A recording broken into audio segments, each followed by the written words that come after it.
Voilà. La deuxième chose, j'ai vu, il y a une compagnie aérienne qui transporte seulement les marchandises, jaune. J'ai vu un crash.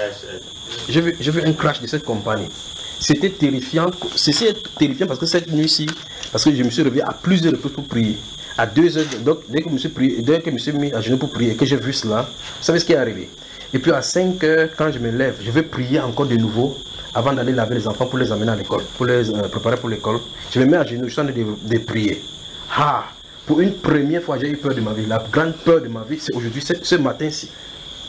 Puisque j'ai vu ça, je venais de voir cela, et puis je suis en train de prier. Et vous savez que les avions se lèvent tout autour de nos toitures. Et puis, il y a un voisin qui tire la barrière. Ah, miséricorde de miséricorde, heureux que ça soit été la barrière. Il y a un voisin qui tire la barrière. Vous savez, il y a les sur le barrière qu'on ouvre pour que ça ouvre. Ça a fait boum. Ah. Frère, j'ai cru que c'était l'avion là qui avait craché à côté de moi en réalité. Quand j'ai dû arrêter la prière, j'ai dit c'est quoi ça? Après j'ai entendu comment une voiture sortait, j'ai dit oh merci Seigneur, merci Seigneur. Donc prions pour les compagnies aériennes. D'accord? La compagnie aérienne DHL particulièrement, parce que j'ai vu cela, ça s'est développé. Donc pendant que ça s'est levé, déployé, le moteur a lâché. DHL, j'ai bien vu, DHL dit non, pas ça, non, pas ça. Et en deuxième lieu, j'ai vu encore une autre compagnie. Maintenant, regardez, suivez attentivement maintenant. Suivez attentivement. Regardez la façon dont je vais parler. J'ai vu une autre compagnie et...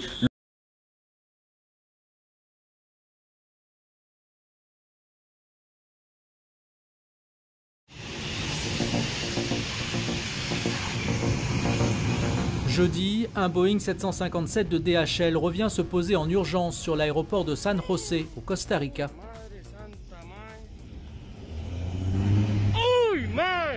8 minutes après son décollage pour Guatemala, l'avion a rencontré un problème du système hydraulique. Les pilotes ont été contraints de faire demi-tour.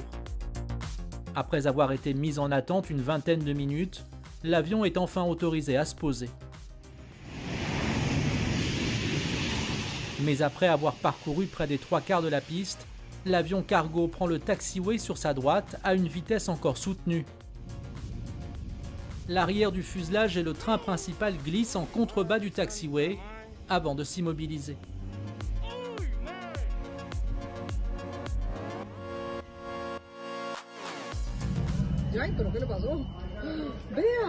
Sous la violence du choc, l'avion s'est cassé en deux. L'accident n'a heureusement pas fait de victimes. Les 2 pilotes, seuls occupants de l'appareil, sont indemnes. Suite à cette sortie de piste, l'aéroport a été fermé pendant plusieurs heures. Une enquête a été ouverte. Les images sont impressionnantes.